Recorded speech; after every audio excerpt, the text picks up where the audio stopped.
IVM.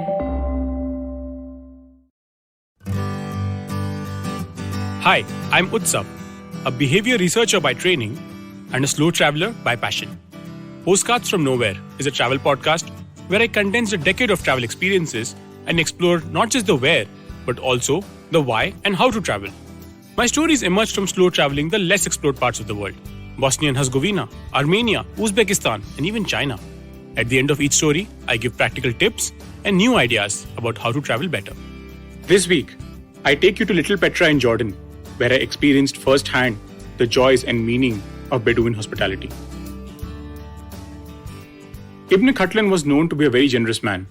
As the leader of a tribe that won numerous wars, he divided all his wealth and land amongst his people. He belonged to the Balga tribes of Jordan. They are the Bedouins who have inhabited the desert for centuries. If he was wearing a cloak and there was a man without one, he would take off his cloak and give it to him.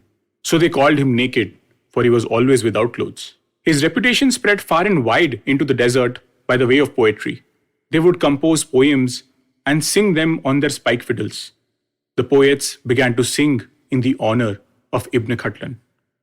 These poems made their way to Ibn Rashid of the Rashid tribe in the Arabian Peninsula. He wanted to know the generosity of Ibn Khatlan for himself and sent a delegation of poets to bring back a reliable report. The delegation rode off on camels and horseback, traveling through Syria, Palestine, and finally reaching Jordan. When the poets found him, he was not a man of many means.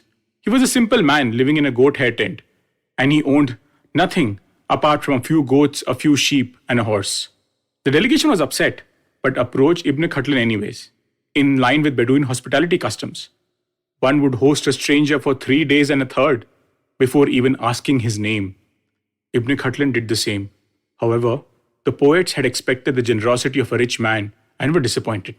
Eventually, when the time came to leave, one of the poets was without a horse, for it had died along the way.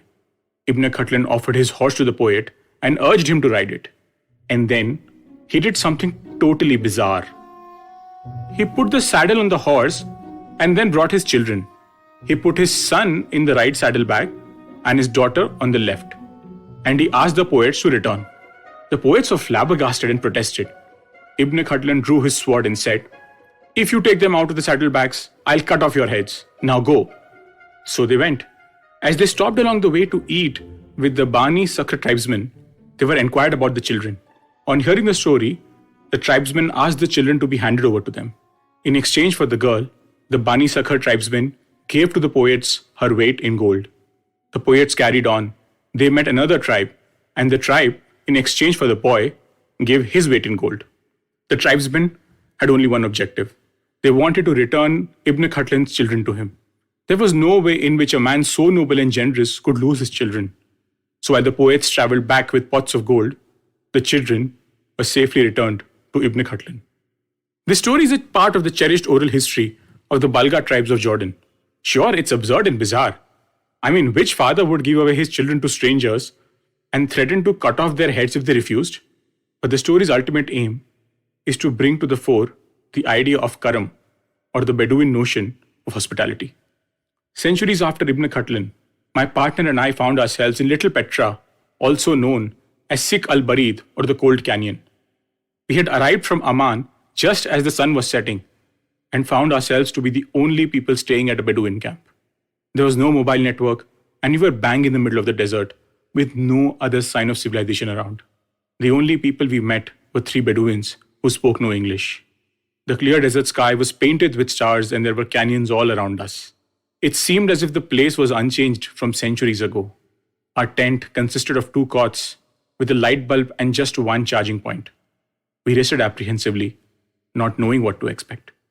Later in the evening, Hussein, the leader of the Bedouin tribe, arrived, and he invited us to the main area of the camp. By then, 2 other travelers had arrived as well, and we all sat down to speak. Hussein picked out a few Yemenis coffee beans and started roasting them. He spoke English and told us about how a guest can come anytime and a Bedouin has to offer them coffee. Once the coffee was roasted to his satisfaction, he picked up the wooden mortar and pestle and started pounding the coffee. And then he started singing.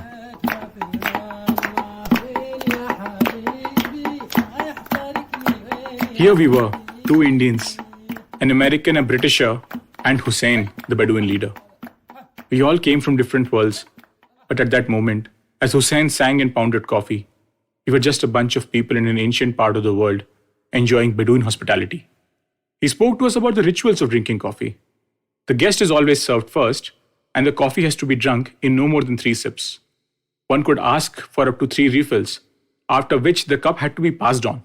The reason being that Bedouins would not own many cups, and to ensure that everyone had their fill, the cups had to be washed and reused. If you don't want a refill, simply tilt your cup from side to side 2 or 3 times as you hand it back.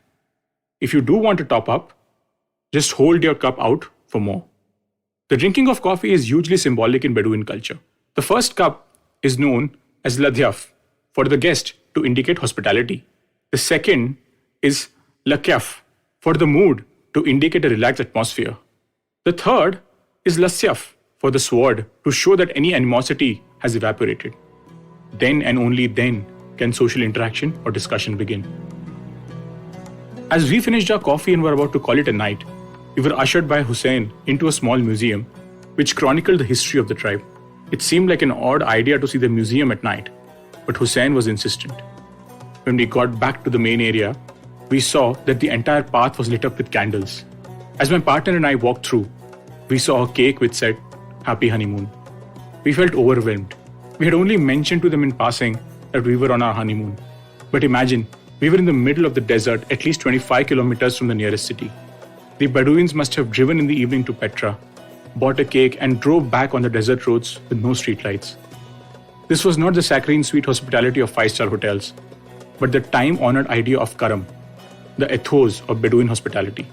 In Bedouin culture, hospitality cannot be calculated. Karam signifies not only the provision of food, shelter and security to the guests, but also nobility of character which makes generosity possible. The generous one is known as Al-Karim Habibullah, or the one who is beloved to God.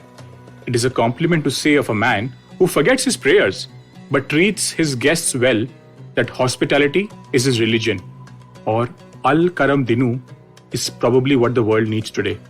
Only if we could treat the stranger with the generosity of the Bedouins, not only in our actions but also in our thoughts, would we make the world a better place.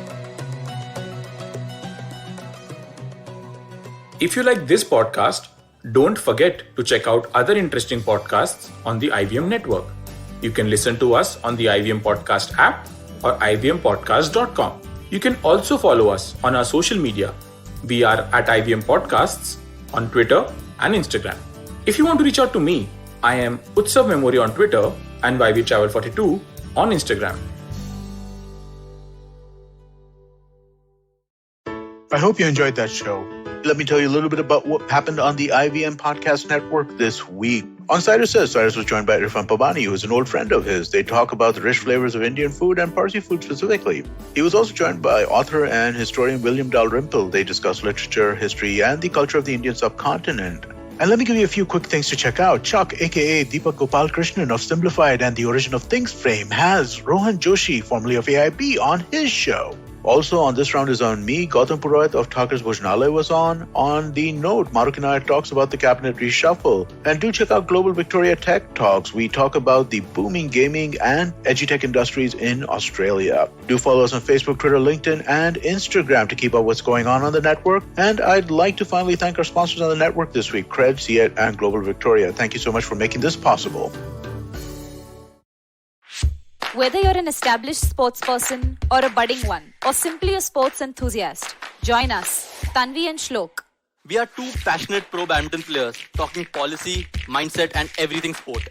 So tune in to the Millennial Athlete every Monday. Only on the IVM Podcast Network. Trust us, it's gonna be lit.